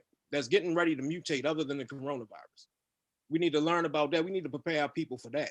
You know what I mean? People don't even want to take the vaccine now. What if something worse comes? Next month, we could have a worse virus than the coronavirus that take out half the population. And if somebody tell y'all it's 5G, y'all gonna believe it. You see what I'm saying? It's about educating the people at this point, because we got people's lives are on the line. That's really what it's about. People are dying. And I'm just leave it there. And good points. Guess I get in here. Y'all made a lot of good points, man, prior to what I'm about to say. Corey said they just put the third instrument on Mars. Like, they just put another instrument on Mars, bruh. And we arguing about a superior 5G technology causing a natural virus. These folks on Mars collecting dust, like trying to fly a whole nother device. Man, I can't get this out, man. Just the frustration of listening to our community arguing about stuff that's, 100, 200, 300 years old. And we got other communities putting their work in. Like I always tell people, man, we in 2021. Man, we got devices that can literally tell you what's wrong with your body before even tearing you open, right? You can go get an X-ray. You can get a CT scan in modern time. But in our community, we're arguing about whether a virus will actually kill a Black person. Mm. It's unbelievable to me. Mm. And then we'll go back to Egypt and say, well, we did this in Egypt. But let's talk about the sciences that existed in Egypt, or the sciences that the scientific literacy that existed in the Black community that did flourish, or the multiple other communities that did flourish. Because science ain't got a color on it. Scientific advances don't have a color on it. Right now, most of us are in a house that literally simulates temperature control. You're controlling the temperature in the environment in your home with either an air conditioner or a heater. You can literally cook your food now in 5 minutes, as opposed to rubbing sticks together in the forest or in the jungles of Africa or Asia or South America. Literally, you can cook your food at the snap of a finger. And so this gives human time to make further advancements in modern time. I don't have to wait an hour before I finish cooking this rat I just pulled out of the ground, right? Or chase this rabbit for hours before I was able to cook the food. I'm not under the same threats of the environment as I was in other times. Now we have homes built with brick, right? Homes built with wood and brick combinations to protect us from nature that we claim to be so natural. But take your natural ass out in the cold ice and see if nature don't give a damn about how natural you are. It's gonna freeze your behind to death. But you're in the comfort of your home, a scientific advancement, relaxing in the heat, sitting on your soft foam mattress, watching your flat screen TV, playing with your iPhone, which was at one point in 1946, the mainframe was a room-wide computer room, right? A computer that took up an entire room or a combination of rooms. And in 30 years, they came up with the integrated circuit, which was a chip that had about 100,000 transistors, capacitors, and resistors and things that could literally fit on the tip of your finger in 30 years. And now we have computer capabilities with a watch. And my people arguing about, does this virus really exist? Mm. Will a vaccine really help us? Grandmama taking aspirin, clonidine, amlodipine, losartan, right? She don't want to have 5 surgeries because of scientific advancement. She's now living, humans have went from living 30, late 30s, early 40s in the 1900s to living to be 78 to 81 years of age, up to 120. And we asking, is a vaccine good? It's the white man's science. And I think a lot of the issues with some of the names you guys mentioned was the failure to change with the times, the refusal to change with the time. I know, and for those of you who are very astute in West African history, we had griots or griots, and they told stories. They were the oracles of truth for our people. So if a child was to come out and challenge the story of the griot, the community would look at him crazy. But if the story of the griot ain't true, what's wrong with the challenge? And I think that's what you're saying with guys like the Pseudo Killers and the Amara Squad and the MBKs and the Dagger Squad, is they are challenging the old information with new, more updated information. That's only fair for my children. It's only fair that they do this, to stand on the shoulders of giants so that they can see further. That's all I got for now.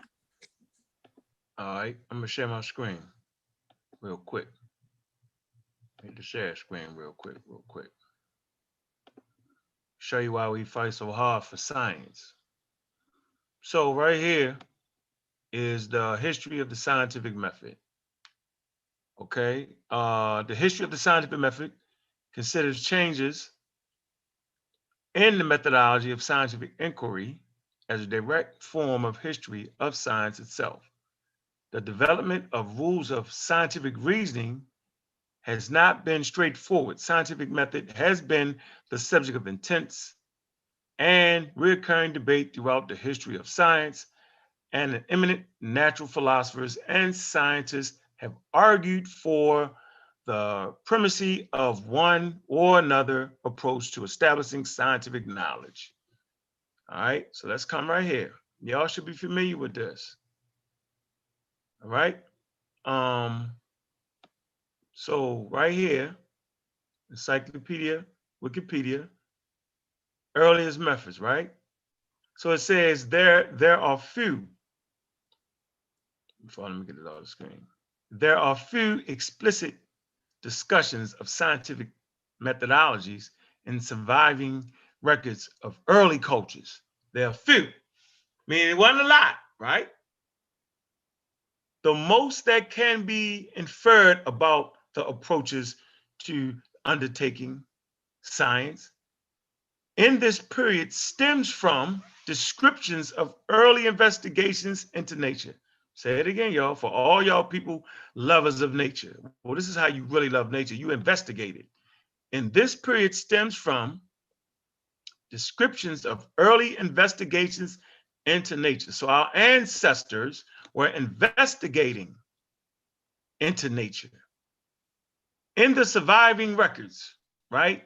An Egyptian medical textbook, the Edwin Smith Papyrus from 1600 BCE, applies the following comments: examination, diagnosis, treatment, and prognosis to the treatment of disease. So when y'all deny how vaccines work and you deny modern medicine, or when you deny scientific-based medicine, you're denying and disrespecting your ancestors that used to do it that way. Apply to the following components: examinations, diagnosis, treatment, and processes to the treatment of disease, which display strong parallels to the basic, watch this, which displays strong parallels to the basic imperial method. See, displays strong parallels to the basic imperial method of science, and according to G.E.R. Lord, played a significant role in the development of this methodology. I'm gonna say this again for all y'all that's been asleep behind the wheel and crashed into the pseudoisms, which display strong parallel to the basic imperial method of science, and according to G.E.R. Lord, played a significant role in the development of this methodology. The Eber Papyrus 1550 also contains evidence of traditional, hold on, parallelism, I'm trying to turn right here. Okay, so let's come right here. All right, we're in Africa now, right? Written record, Rhine Mathematical Papyrus. Okay, so we went from Edwin Smith Papyrus, imperial method, set out an imperial method. Edwin Smith Papyrus, an ancient Egyptian medical textbook, set out the imperial method. Went from that to this. So everybody want to play, oh, we want to play Egyptian, or oh, we want to play African. Well, to play African, you got to play science.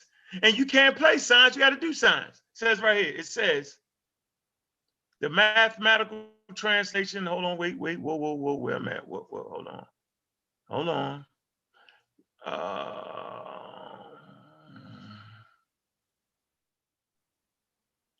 Okay, the mathematical translation aspects remain incomplete in several respects. The document is dated the 33rd year of the Hyksos king Apophis, and also contains a separate later historical note on its visceral, likely dated from the period year 11 of the successful of Kapmudi.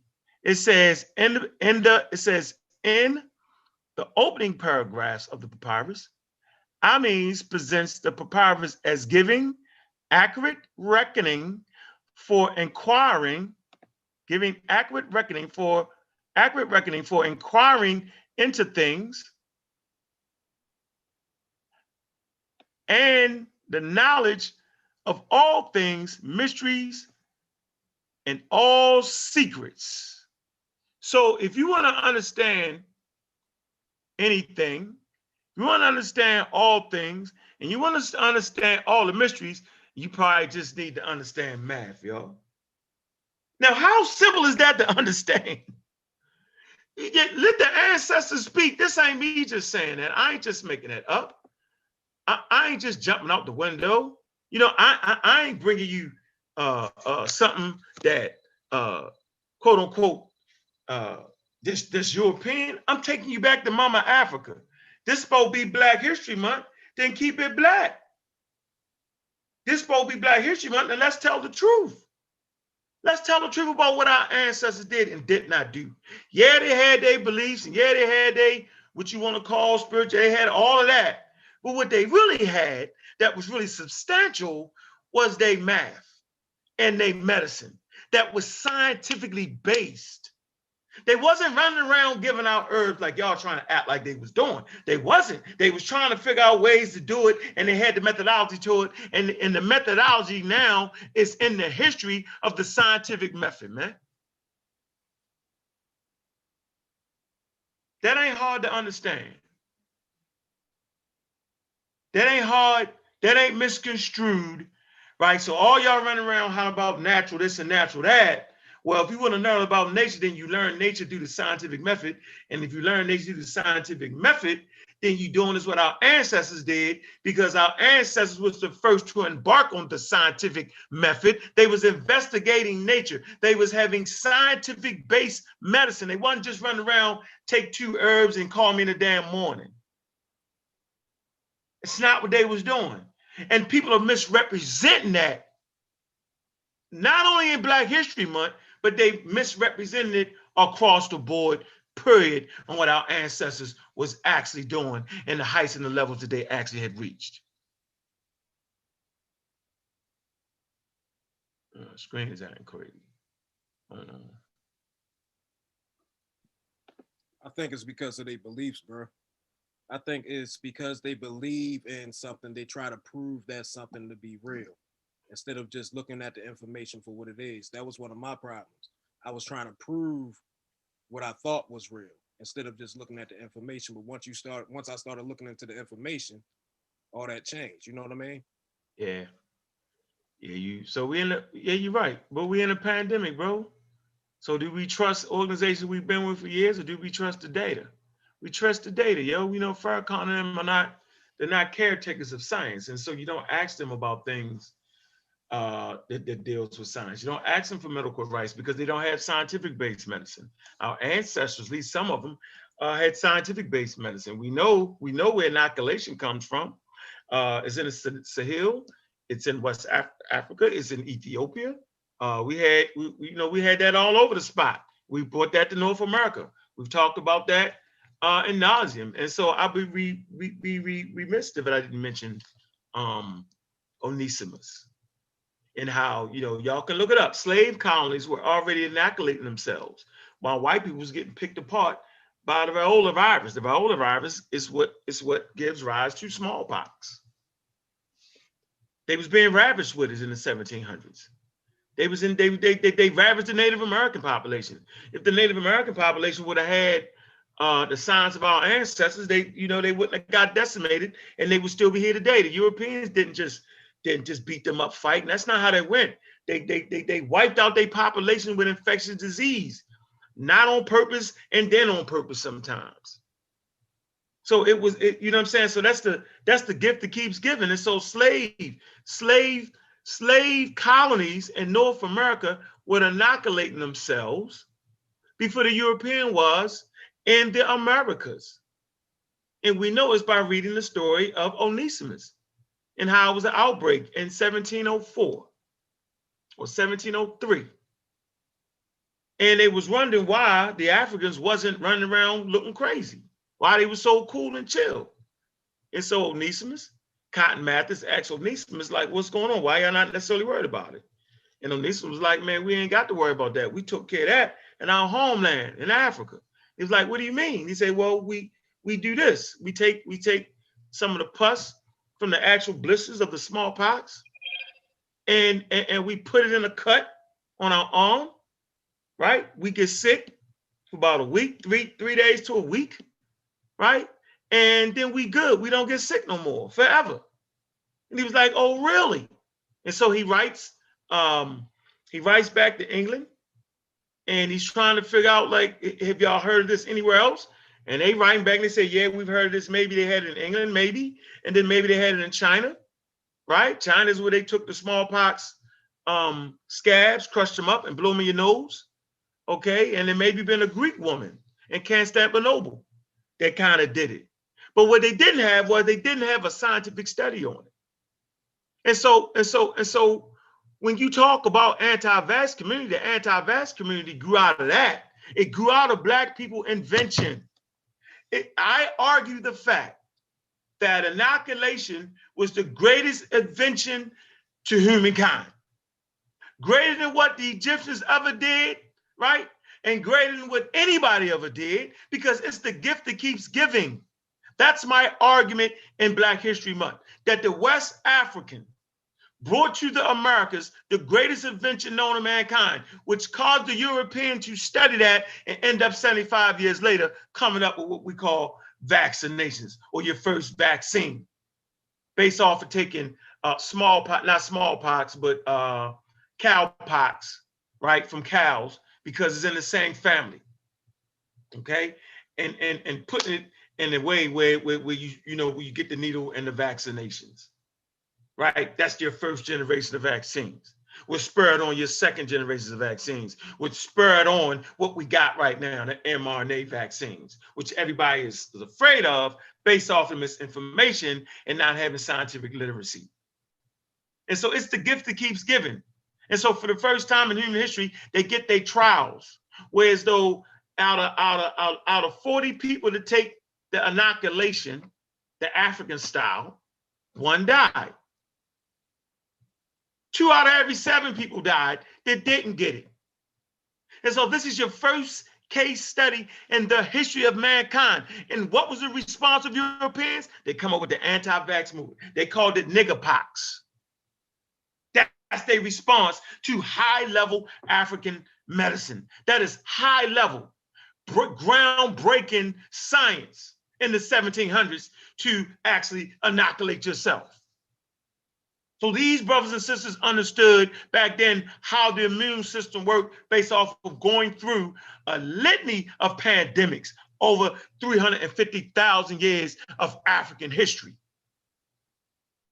And for us to now to look that in the face and scoff at it, it means you don't know your history.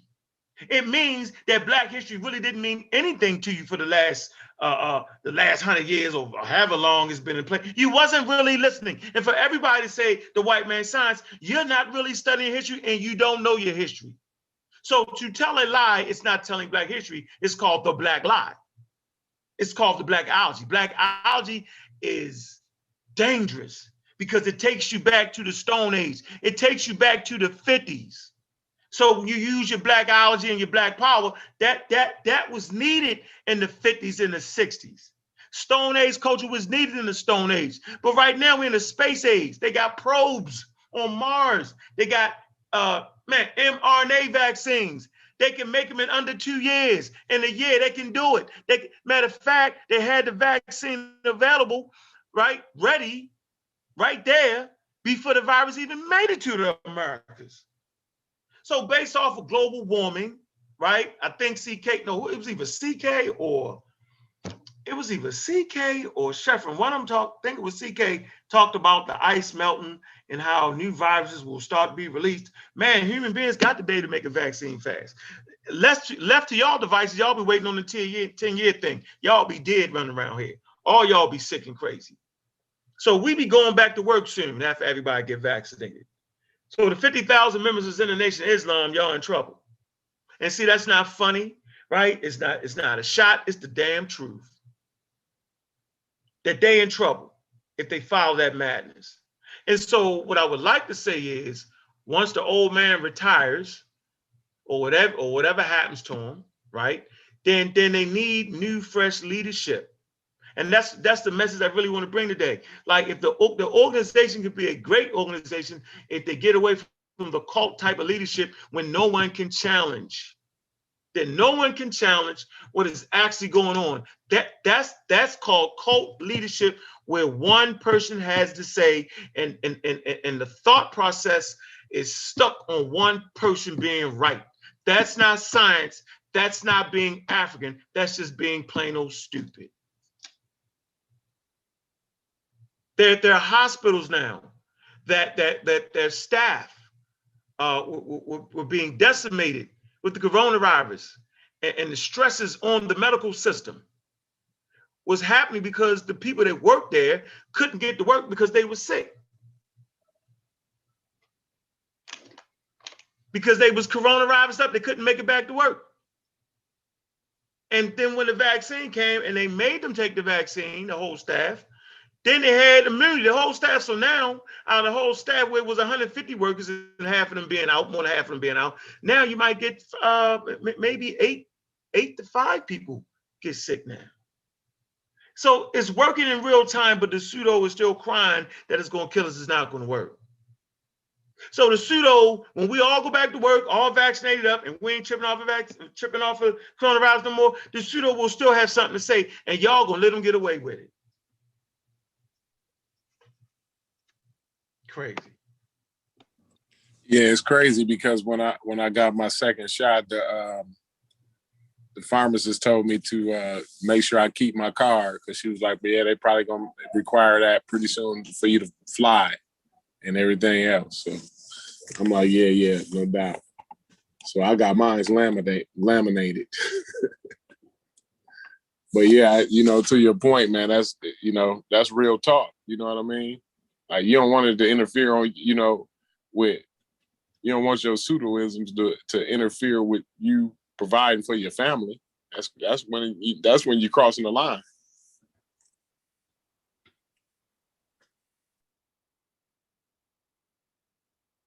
Hey, Unc, I got a question. I'm not trying to change it. Unc, you there, bro? Where's my friend Unc West?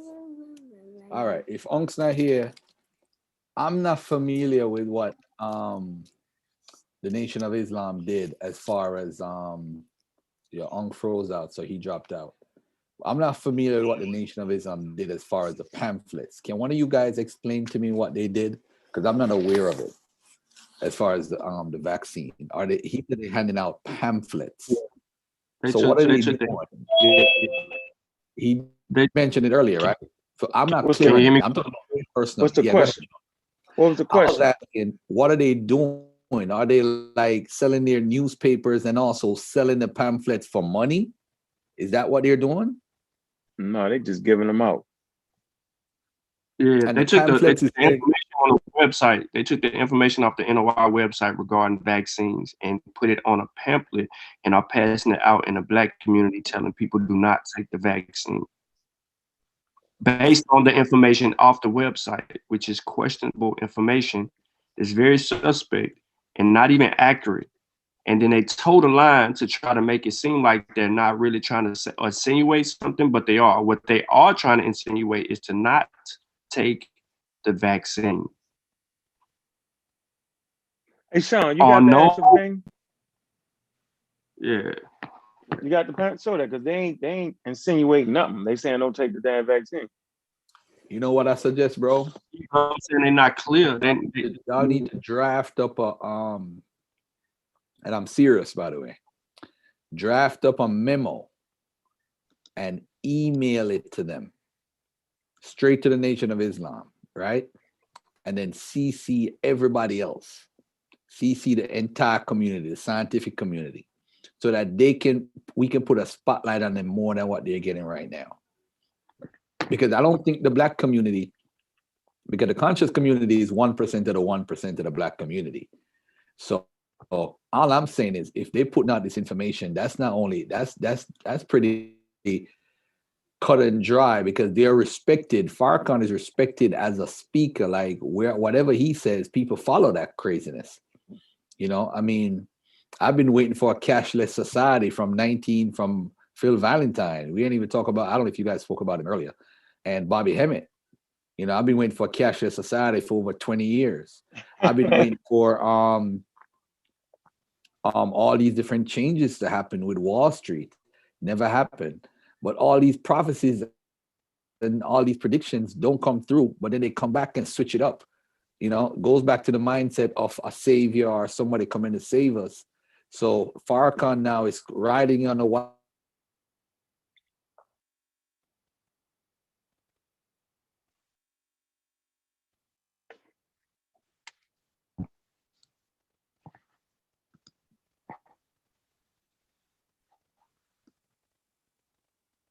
Okay.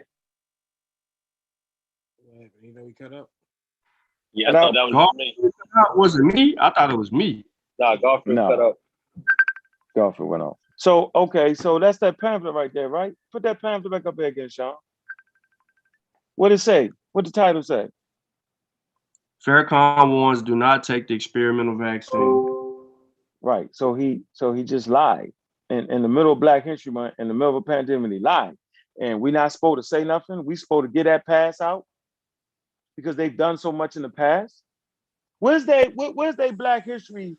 Do they have a Black History? What is it, Sean? A class for Black History Month?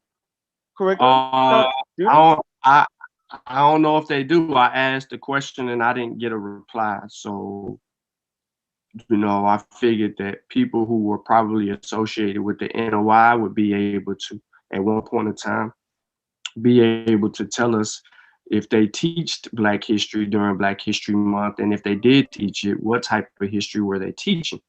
Was it more so regarding the people that we know?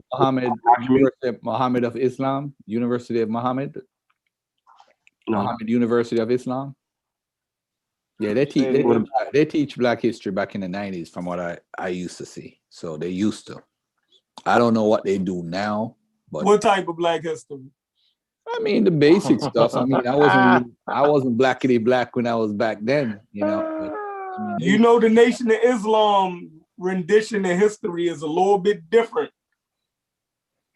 Yeah, of course. But they changed a lot under Farrakhan, though. They changed a lot as far as the history. Now we explain that, Chef, but you was getting to a point, Chef. Don't lose that point. What's the difference, Chef?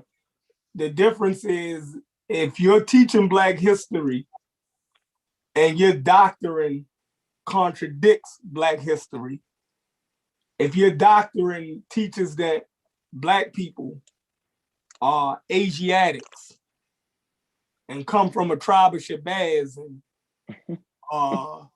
evolution didn't happen and the different races can be explained by a mad scientist named Yakub that created white people by killing Black babies that didn't come out light enough.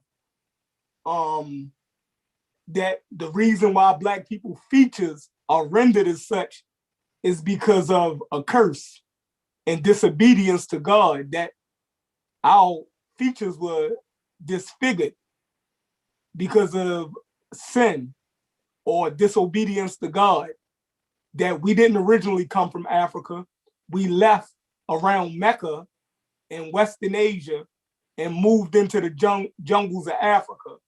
And under that harsh environment and through our sins, our features and our hair and our skin color is all distorted. I don't understand how you can teach that and then say you teaching Black people that have pride in themselves. Like, look, the contradiction is like if a white person was to teach us that, and the sick part about it is, it's more than likely that a white man did teach Black people that. That's the scary part about it. Because if Elijah Muhammad didn't come up with that, and the dude Fard Muhammad actually went through the black community and taught black people that, and now Farrakhan and them generations removed is still teaching that to black people, then what is the purpose of the Nation of Islam? Well, like, have they done any good in light of the miseducation that they promote? And it's still to this day inside the black community. And I'll just be quiet right there.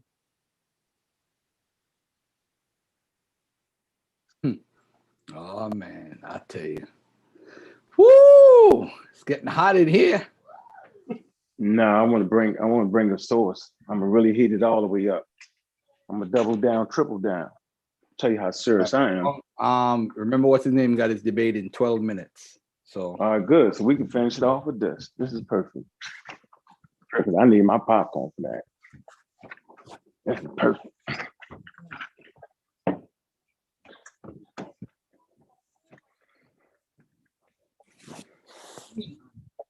There you go. So what we want to do is, you don't got to go to page 29. Let's go to the lessons, Garfield. You got the lessons? no, I don't have it with me. So, go to page 29 of the lessons, the Supreme Wisdom Lesson by Master Farad Muhammad. So, on 20, I think it's what, 28, the answer is, let me see, and what kind of rules and regulations included all laws enforced while manufacturing the devil? The answer. Yaqub's first rule was to see that all his followers were healthy, strong, and good breeders. Okay, so they want to make sure they're good breeders. Y'all keep this in mind now. If not, he sent them back all that he found that was good and multiplying, and that they should marry at an age of 16. Now, next, Yaqub gave people the law of birth control. So let's see what the law of birth control. Are you familiar with this, Garfield? Very familiar. Okay, let's see it. Now, everybody in the nation thinks this is real. They don't think it's a mythology, and I'm telling y'all that. Am I right or wrong, Garfield? Am I wrong? You are right. Okay. Chef said something that was telling. He said, that's interesting who was actually teaching this. Next, Yaqub gave his people the law of birth control to be enforced while manufacturing the devil. That was to destroy the alike. Y'all know what the alike is, people that look like you, and save the unlike, which means kill the black babies and save the brown babies. This law was given to the doctors, ministers, and nurses in cremator. Am I right? Am I making this up, Garfield? No, you're not. You're talking about Kill the white man. Right. So you got to kill the black. Y'all hear what I'm saying? Kill the black people, y'all. Okay? Let's keep going. The doctor's laws were to examine all that married. And this was the law. And this was his law, that anyone desiring to marry must first be qualified by the doctor and in turn be qualified or disqualified them to the minister. Watch this. The nurse's law was to kill the black babies at birth by sticking a needle in the brain. And the babies are fed, and the babies or feed it to some wild beast. Let me go back, because maybe I'm just tripping. Maybe I'm tripping. The nurse's law was to kill the black babies at birth by sticking a needle in the brain of the babies or feed it to some wild beast and tell the mother that her baby was an angel baby and that it was only taken to heaven. And someday when the mother dies, her baby would have secured her a home in heaven. But save all the brown ones and tell their mother that she was lucky that her baby was holy baby and she should take good care of her baby. Educated and that someday it would be a great man. That's interesting, but I'm not finished. All nurses, doctors, ministers, Yaqub put them under a death penalty who failed to carry out the law as it was given to them.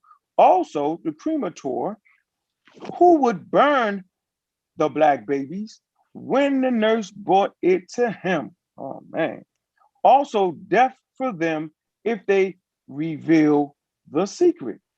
It also had other rules and laws which are not mentioned in this lesson. So I'm just saying, that's, you know, like what you want me to do. I love to read.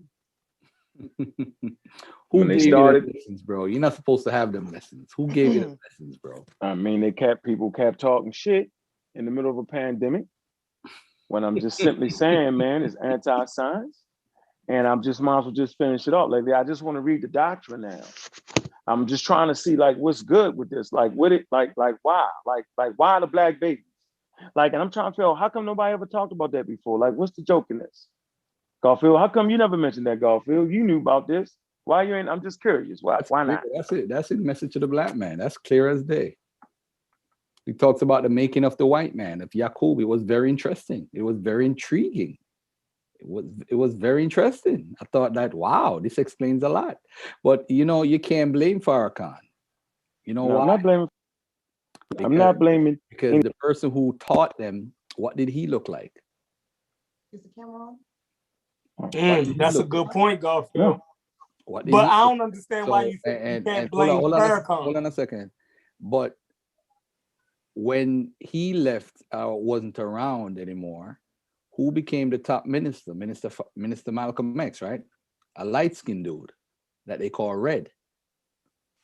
Then after him, who was the top minister of the Nation of Islam? It was Farrakhan, another light-skinned dude. So for years, it perpetrated a self-hate within a self-hate. A lot of people don't look at the science behind all of that. You know, because you could talk about how we have noses that are big because of this and that, but how ironic, I love black people because of the Nation of Islam. With all this crazy teaching that's going on, when I used to be in orientation class, I was taught that I need to love all black people the same. They taught me that. That's what I got out of the Nation of Islam, which was good. But I was going around saying I'm an Asiatic black man praying. You see, all the greatest leaders, popular-wise, come out of the Nation of Islam. Muhammad Ali, another light-skinned dude. Think about this for a second. Muhammad Ali, Malcolm X, Farrakhan, Khalid Abdul Muhammad used to pray to Master Farad Muhammad. We love Khalid Abdul Muhammad. He never left the Nation of Islam teachings. He never said, I no longer pray to Master Farad Muhammad. Remember, this same dude that was pro-black, talking all this stuff, darker than any black man in the audience, was praying to Master Farad Muhammad. Think about that for a second. I, Garfield, used to pray to Master Farad Muhammad. Remember, the Nation of Islam is saying that the white man's religion is Christianity, but they had me indirectly or directly praying to another white man. Remember that. The white man took over Christianity and enslaved us. The white man is the devil. But you had us praying to a white man. Khalid Abdul Muhammad, ain't nobody on this panel or in the audience more anti-white than him. But as dark as he was praying to that white man, Master Farad Muhammad. Yeah, we love Khalid. God, the white man's the devil. And who they're praying to. Oh, he ain't a white man. His father was jet black and his mother was white. That's what they told us. Bessie G, right? That's the mother's name. Yeah. A lot of people don't use that one drop all of rule. that stuff more. I'm telling you, it's crazy. Man, we have no proof that of his parents. Like all of that is made up. Hey, Like by the way, Chefrin, guess what? You're right. Did you know that when Elijah Muhammad started teaching, hold on, Pops, they were against Elijah Muhammad because they said, how is he going around saying this guy was God in person? Elijah made that up. His son even teaching said that. it. His son actually had a meeting with an interview with Farrakhan back in the 90s. Wharf Dean Muhammad, was formerly Wallace. And Garfield was at that Savior's Day when they started praying, like how Orthodox Muslims pray and all that stuff. Yeah. So in one of their interviews together, it was an Indian Muslim who was interviewing them. And the Wallace said in front of Farrakhan, with no disagreement from Farrakhan, that my father made that stuff up, and I couldn't believe it. He said, I would readily believe my father if he said he was God, but I couldn't believe that Fard was God because Fard was a white man. He said that in front of Farrakhan, and Farrakhan had no disagreement with what Wallace was putting down. He talked about how he disagreed with his father, how him and his mother had disagreed with his father, Elijah Muhammad. I'm gonna stop you because it's 7:59. We gotta go. We gotta go over to the show with Sean at.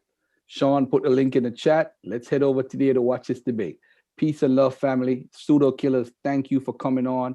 I appreciate you guys, man. It's an honor to be blessed with so much people who's trying to put in front of our community the end to pseudoism. So I hope this is a show that gets blown up as far as numbers and watchers, because the Pseudo Killers is on the rise and they're about to take over.